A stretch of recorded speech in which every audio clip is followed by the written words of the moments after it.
Welcome to the age of real iron. These trucks weren't built for comfort. They were built to survive. Dust, fire, miles without end. They didn't quit. They became legends. This isn't transport. It's history in motion. Number 1. Marmon 57P. Superliner. The Marmon 57P was never meant for the masses. It was designed for the elite fleets and owner-operators who wanted something no one else could touch. Marmon built trucks the way custom yacht builders craft boats, slowly, deliberately, and in very small numbers. Every 57P was essentially hand-built. Where most manufacturers chased volume, Marmon chased perfection. Frames were heavier. Components were chosen, not sourced. Wiring looms were hand-routed. Interiors were assembled like aircraft cockpits. These trucks were expensive, sometimes twice the cost of a comparable Peterbilt or Kenworth. The 57P's long hood concealed the most respected power plants of its era: Caterpillar, Cummins, Detroit. But what made the Marmon different was how it felt. Drivers described it as industrial luxury, not flashy, not chrome-heavy, just solid, like a locomotive in truck form. The ride was firm, but confident. The cab was quiet. The chassis felt carved rather than assembled. It did not rattle. It did not flex. It moved. Yet Marmon's perfection became its undoing. The trucks took too long to build. Costs climbed. Dealer networks were thin. Parts were specialized. When the trucking industry tightened in the 1980s, buyers turned toward brands with scale and support. Marmon could not compete on speed or price. Production numbers were tiny. Estimates suggest fewer than a few hundred 57P units were ever built. Then, the company disappeared. What remains are ghosts, machines that feel more like prototypes than products. When one appears at a truck show, crowds form. Even seasoned drivers pause. They know what they are seeing, a truck that should not exist anymore. The Marmon 57P became legendary, not through mass adoption, but through absence. It represents a moment when American trucking flirted with aerospace-level craftsmanship and learned that perfection is expensive. Today, restored Marmons trade hands quietly among collectors. They are not advertised, they are found, and when one fires up, it sounds like a chapter of history restarting. Number 2. Brockway 361. The Brockway 361 was never meant to conquer America. It was built to dominate one specific region: the brutal, mountainous, unforgiving Northeast. Brockway trucks, based in Cortland, New York, understood terrain. They understood winter. They understood heavy haul. And the 361 became their masterpiece. This truck was built like a bridge on wheels. Thick steel frame rails, massive axles, heavy-duty suspension meant for quarry loads, logging roads, and steep grades. Where other trucks felt engineered, the Brockway felt forged. It did not pretend to be elegant. It existed to survive punishment. Operators who drove the 361 described it as immovable. It didn't rush. It didn't complain. It simply climbed, fully loaded, in snow, on grades that made other rigs hesitate. The cab was Spartan. Visibility was honest. Controls were mechanical and direct. The truck spoke through vibration and sound, not through warning lights. Drivers trusted it because it behaved predictably. In regions where winter could shut down entire routes, that predictability meant survival. But Brockway was a small company in an industry racing toward consolidation. They could not scale. They could not compete with national dealer networks. They could not match the marketing power of giants. In 1977, Brockway closed. And with that, the 361 became something no one planned: extinct. No successor replaced it. No badge carried its philosophy forward. The trucks already in service continued working, some for decades, but no new ones ever arrived. Today, surviving Brockway 361s are sacred. Owners restore them like war relics. They appear rarely. When they do, veterans recognize them immediately, not because they are flashy, but because they represent a time when trucks were built for place, not for market. The Brockway 361 became legendary the moment its lineage ended. Number 3. Diamond T 921. The Diamond T921 began life as a military machine. Built during World War II, it was designed to move tanks, artillery, and equipment no civilian truck could touch. It was overbuilt by necessity. War does not tolerate weakness. After the war, many 921s entered civilian life. That transition turned them into legends. Farmers used them to haul equipment across fields. Loggers dragged timber through forests. Oil fields repurposed them for remote work. The truck's massive drivetrain, deep gearing, and brutal durability made it perfect for jobs that destroyed ordinary rigs. The 921 was slow, it was loud, it was inefficient, it was unstoppable. Its engine delivered torque in waves. Its frame resisted twisting under loads that would tear apart commercial tractors. It did not care about comfort, it cared about movement. What made the 921 of peace? They carried barns. They pulled drilling rigs. They hauled mountains. As commercial trucks evolved toward efficiency and comfort, the 921 became an anachronism. But it did not disappear. It refused. Collectors now hunt them. Restorers bring them back with reverence. When one appears, it feels ancient, like a creature from another age. The Diamond T921 is legendary because it outlived its purpose and then outlived its era. Number 4. Autocar DC100 Tractors. Jumtaning double lost truck. Ma tractors comfort. Autocar never chased glamour. They built machines that looked like factories on wheels. The DC100 embodied that philosophy completely. It did not resemble a road truck. It resembled equipment. Square, tall, heavy. The DC100 looked like it belonged in a shipyard or steel mill. That was intentional. It was designed for industrial transport. Ports, mines, heavy manufacturing zones. Everything about it was functional. Thick frames, enclosed components, short hood, high cab. It was built to operate in harsh environments where finesse meant nothing. On the road, it felt different. The cab sat high. The ride was firm. The steering communicated mass. Drivers described it as operating a machine, not driving a truck. Production numbers were small. The market was narrow. As fleets standardized on highway tractors, the DC100 had nowhere to live. But those who owned them never forgot them. Today, finding a DC100 is rare. Many were scrapped, few survived private hands. When one surfaces, it feels alien, like a truck from an alternate industrial timeline. It became legendary by refusing to conform. Number 5. White Road Boss 2. Early generation. The early White Road Boss 2 was built to challenge the hierarchy. It was meant to stand shoulder to shoulder with the biggest names and surpass them. It delivered torque in brutal fashion. Heavy frame, long hood, aggressive stance. It looked ready to tear asphalt. But it arrived during transition. Emissions, fuel costs, consolidation, all collided. The Road Boss 2 was powerful, but support networks were thin. Production was limited. Dealers were sparse. Owners loved its pull and presence, but struggled with parts and service. The truck was not flawed, it was unsupported. Those who ran them remember something special. The way it climbed, the way it held speed, the way it felt unbreakable. When white faded, the Road Boss became an orphan. Today, it is a ghost. Rare, revered, recognized only by those who know.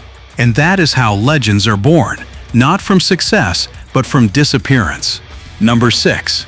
FWD Model B. The FWD Model B occupies a unique place in American trucking history because it changed the very idea of where a truck could go. Built by the Four-Wheel Drive Auto Company of Wisconsin during World War I, this machine was not an evolution of existing designs, it was a rupture. At a time when most trucks still struggled on muddy dirt roads, the Model B introduced something radical: full-time four-wheel drive in a heavy-duty work truck. This was not a feature meant for comfort or novelty. It was survival engineering.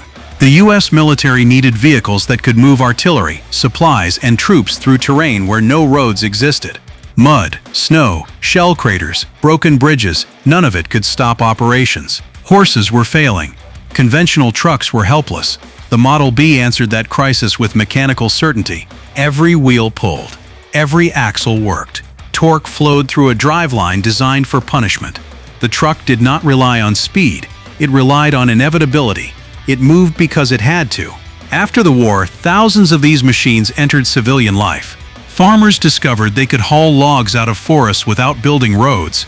Oil companies used them to reach drilling sites in open land. Construction crews pushed them into undeveloped terrain. The Model B did not wait for infrastructure. It created access. What made it legendary was not refinement. It was freedom. The cab was primitive. The ride was brutal. The noise was constant, but the truck went where nothing else could. In an era before bulldozers reshaped land, this mattered. Entire industries leaned on it. Most Model Bs were worked until nothing remained. They were tools, not collectibles. They rusted, they cracked, they were cannibalized for parts. Few survived intact. Today, a running Model B feels ancient. It lumbers, it growls, it vibrates. But when it crawls across ground that stops modern pickups, it delivers a message from another century. Mobility does not require roads. The FWD Model B became legendary because it proved that geography could be negotiated, not obeyed. It did not just move cargo, it expanded the map. Number 7. Kenworth K100 Flat Glass Prototype Series. Before the Kenworth K100 became a fleet staple, there existed a brief experimental phase that most of the industry never saw. These were the flat glass prototype cabovers. Machines built not for sale, but for decision-making. They were the physical arguments of engineers made real. These trucks appeared during a moment of transition. Length regulations were tightening. Fleets wanted maximum trailer space. Cabovers promised efficiency, but American drivers were skeptical.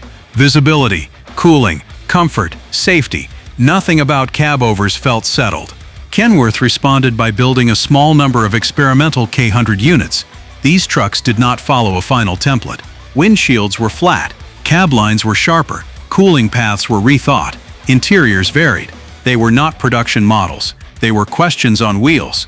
Drivers who encountered them remembered the feeling. Sitting high over the axle changed perspective. The road felt closer. The truck felt compact yet commanding. Visibility improved. Maneuverability surprised. But prototypes are fragile things. They exist between eras. They are not supported. They are not remembered in manuals. Most were scrapped once their purpose was fulfilled. A few escaped, sold quietly, parked, forgotten. Those survivors became relics of a fork in history. When one surfaces today, it feels unreal. It looks like a K100, but not quite. It carries familiar DNA in unfamiliar form. It represents the version of the future that engineers tested and then refined away. Collectors treasure them not because they are better than production models, but because they are singular. They show how uncertainty looks in steel. They capture the moment before standardization erased experimentation. The flat glass K100 prototypes became legendary because they embody transition itself. They are the ghosts of design decisions, proof that even icons begin as questions. Number 8. Mack H-series cabover. Mack built its reputation on long hoods, thick frames, and an image of indestructible authority. The Bulldog belonged on a nose, not a flat face. Yet during the cabover era, Mack attempted something bold, the H-series. This was Mack's effort to compress its legendary toughness into a cabover form. The H-series was not elegant. It was tall, blunt, and unapologetically industrial. Where other cabovers chased aerodynamics and modern lines, the Mack H looked like a piece of construction equipment. It carried Mack's DNA, honestly. Thick steel, rigid stance, and mechanical seriousness. Drivers who ran them respected them immediately. They were stable, they were planted, they absorbed abuse. The cab felt secure. The chassis felt immovable. It was a Mack in behavior, if not in silhouette. But the market hesitated. Mack customers valued tradition. They wanted the Bulldog in its familiar form. The H-series confused that identity. It did not look like a Mack people recognized. Fleets worried about parts. Owner-operators worried about resale. Sales remained low. Production ended quietly. What followed was erasure. Most H-series units were worked hard and discarded. Few were preserved. The model never achieved cultural visibility. It existed between eras. Too late for old habits, too early for modern acceptance. That is what makes it legendary today. When one appears at a show, people stop. They know it's Mack, but they cannot place it. It feels like seeing a photograph from a forgotten timeline. It challenges memory. The H-series represents the moment Mack stepped outside its own shadow. It shows that even giants experiment and sometimes retreat. Its rarity is not accidental. It is the result of identity conflict. The Mack H-series became legendary because it reveals something rare in industrial history: vulnerability. It shows a powerhouse trying something new and quietly letting it go. Number 9. Reo Speedwagon. Long before Reo Speedwagon became a band name, it stood for something powerful in American industry. Reo Motor Car Company was once a serious player in heavy trucking. Their tractor variants in the mid-20th century were respected machines, strong, reliable, and competitive with the biggest names of the era. Then, almost overnight, the company disappeared. That disappearance is what turned these trucks into legends. Reo's heavy tractors were built during a time when American trucking was still regional. Fleets were loyal to brands that understood their terrain and workload. Reo machines were known for straightforward engineering and honest durability. They were not glamorous, they were not experimental, they were dependable. But trucking was changing. Consolidation swept the industry. Dealer networks became empires. Parts availability became survival. Smaller manufacturers were swallowed or erased. Reo did not survive that transition. When the company collapsed, every Reo tractor instantly became an orphan. There would be no successors, no updated models, no corporate memory, no factory support. The trucks themselves did not stop working. Many continued hauling freight for years, but every repair became improvisation. Owners scavenged. They adapted. They became mechanics, historians, and engineers at once. That struggle transformed these machines. A Reo tractor was no longer just a truck. It became a statement of independence. It meant you were operating something the industry had abandoned. It meant you were keeping a ghost alive. Most were eventually scrapped. Without parts pipelines, survival required obsession. Only a few remain today. Those survivors feel haunted. They carry the shape of a company that no longer exists. Their badges represent an erased chapter of American manufacturing. They are not rare because they were limited. They are rare because they were forgotten. Collectors who restore Reo tractors do not chase performance, they chase memory. Each bolt reinstalled is an act of preservation.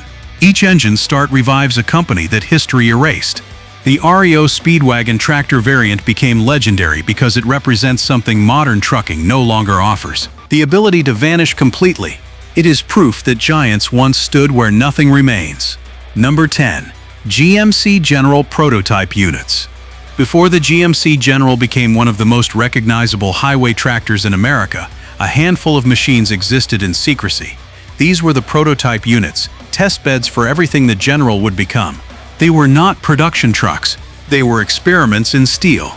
Engineers used them to test cab shapes, cooling systems, frame dimensions, suspension geometry, and drivetrain combinations. They wore unfinished interiors. They carried odd components. Some looked almost right.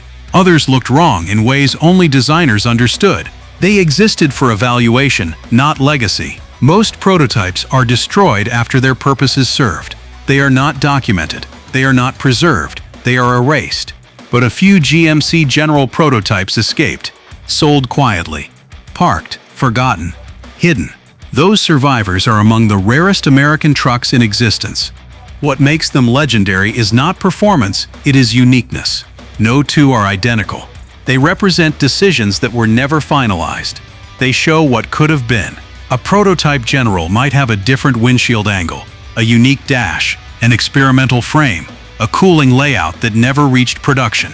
Each one is a frozen design argument. Collectors who find them are not just acquiring a truck, they are acquiring a moment in engineering history.